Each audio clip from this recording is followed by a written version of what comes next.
Okay, quick update on TapInsight. Really happy to introduce at least a couple new functions. The first is the ability to um, switch your avatar. You can do that within the companion app, either on your phone or um, laptop. You just upload an image and you can change the avatar that shows up.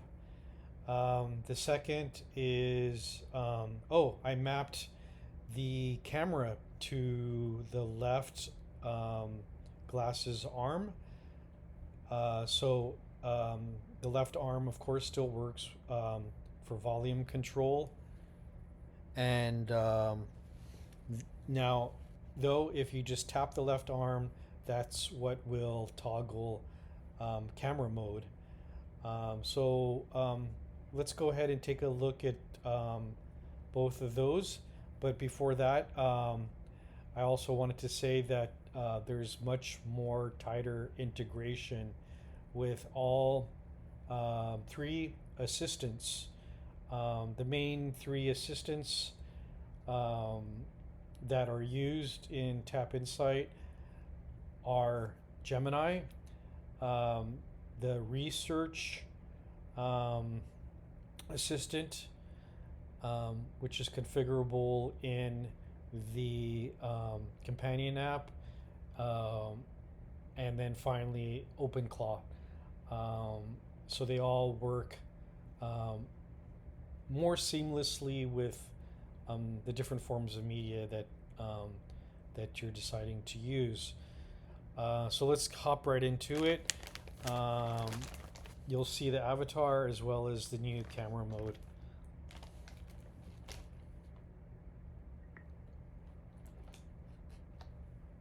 So I just found these new package of shiitake mushrooms. Can you take a look at it and tell me, are they healthy? Where do you think they're made? And anything else about it? I see the package of shiitake mushrooms. They're generally considered a healthy food packed with nutrients. So I just tapped However, the whether something is healthy for you left depends on your arm. overall diet, goals, and any specific medical conditions you might have. It's always best to consult with a healthcare professional or registered dietitian to get personalized advice. This information is not medical advice or a diagnosis. As for where they're made, the package should have that information listed. Can you show me the back? I can also search online for more details about this brand if you'd like. Do you see the back of it? Yes, I can see it now. The package says they are organic and distributed by Alien Rose. It also mentions they are made with real shiitake mushrooms. I don't see the country of origin listed right away, but it's usually on there somewhere, maybe near the barcode or nutrition facts. Want me to look closer at a specific spot? I'm also looking. Um, well, it says. Yeah, you were right about the company.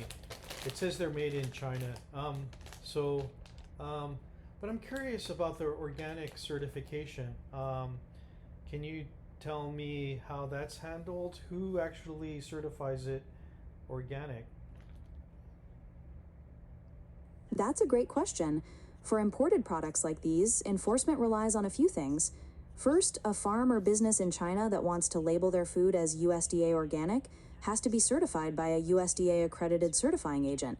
That involves on site inspections and strict record keeping to ensure they're following the standards. On top of that, each shipment requires an import certificate that's checked by US Customs to track the product's origin and integrity. Does that make sense? Um, can you ask OpenClaw to research where the actual um, authorization is taking place?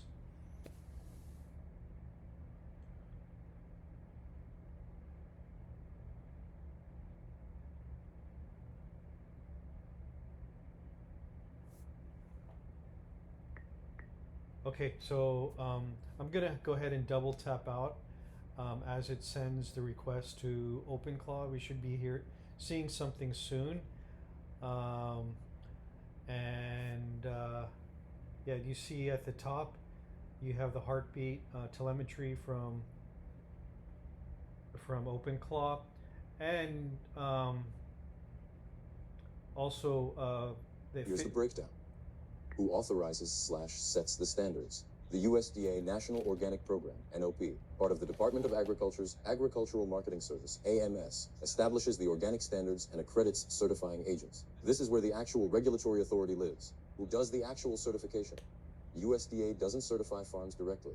It accredits third-party certifying agents, mostly private organizations who issue organic certificates. Examples include NIAT CCOF, NIAT Quality Assurance International QAI, NIAT SF International, Kiwa BCS, many others. Each certifying agent can operate globally and issue USDA organic certificates to farms and processors anywhere. Who does the inspecting? Contract inspectors, not USDA employees. Inspectors are trained professionals hired by the certifying agents. They conduct on-site inspections of farms, processing facilities, and supply chains. For China specifically, inspectors may be locals hired by the accredited certifier operating in China, international inspectors who travel to China, or Chinese government inspectors working under a USDA recognition agreement. China-specific arrangement. China isn't under a full USDA equivalence agreement like Canada or the EU. Instead, the USDA has recognition agreements with Chinese government bodies, primarily CNCA, Certification and Accreditation Administration of the People's Republic of China. Chinese certifiers accredited by CNCA can certify to USDA organic standards under that recognition. The chain, NOP, USDA/AMS, done. Okay, that's interesting. So, oh, by the way, could you actually research that those findings?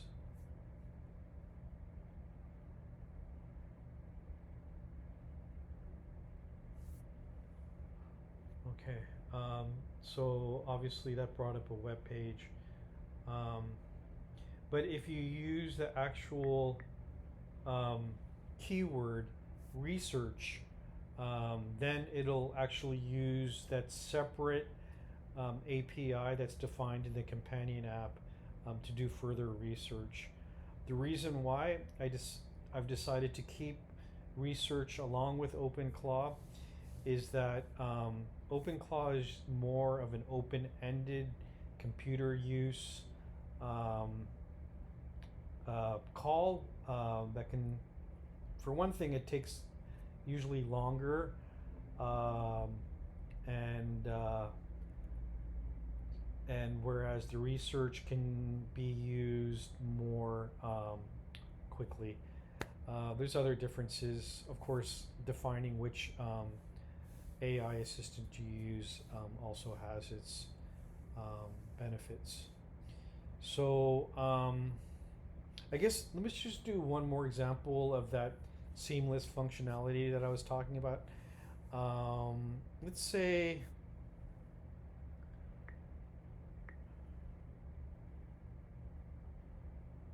research that.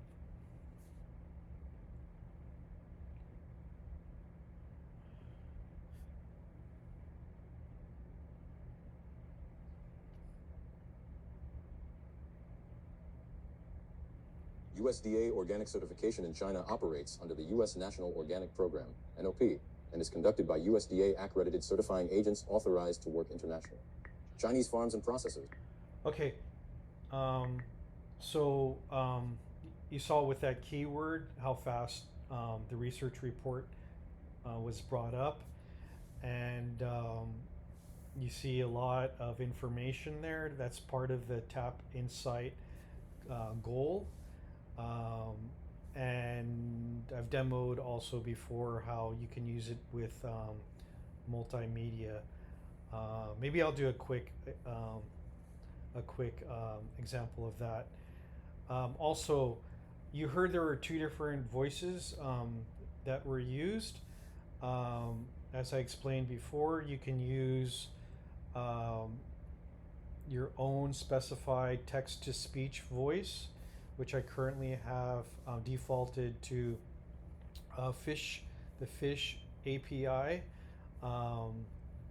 which I find very useful because you can craft how you want the voice to sound, uh, whether you want to upload your own voice to the companion app and it'll use that, or you can actually search the huge library of pre-existing voices, um, and um, and also you can describe using text the type of voice that you want. So there's a lot of ways to customize that voice.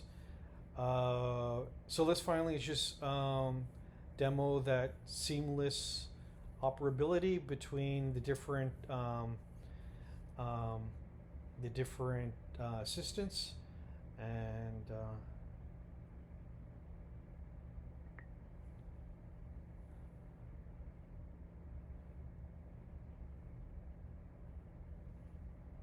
find a YouTube video that delves more into that. I've cached a few videos on your glasses about that. One explores skepticism around Chinese organic standards, another looks at large-scale farming operations in China, and there's also one that breaks down the general certification process and potential loopholes.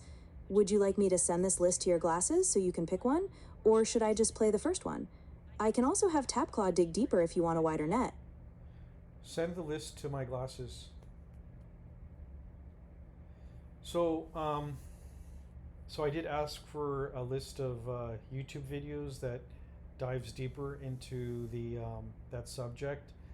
I'm not making any kind of value assessment on what that is. Of course, you can use your own um, criteria um, by actually defining the prompt criteria within the companion app. This one particularly came from Gemini, so take that with a grain of salt. You can play all three as a playlist, or you can just tell it verbally which one you wanted it to play, or you can just from here tap on the one that you want to play. Inside China's organic. Let's see. And this is all done. There it is. This is all done just using swipes and taps on the glasses. Very easy to use.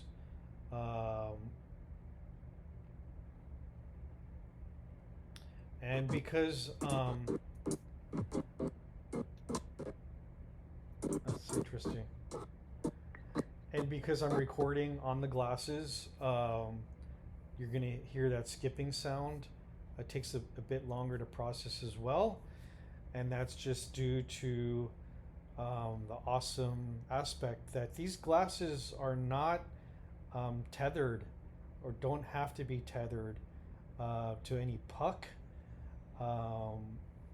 Unlike other new glasses that are being released, it has its own GPU CPU system that performs that processing on the glasses itself. So but when you're recording, you'll get that skipping sound because that CPU can only process for the user, and it has difficulty processing the recording at the same time. So anyways, yeah, I'm really proud of these new features. Expect this new update out today, and have fun.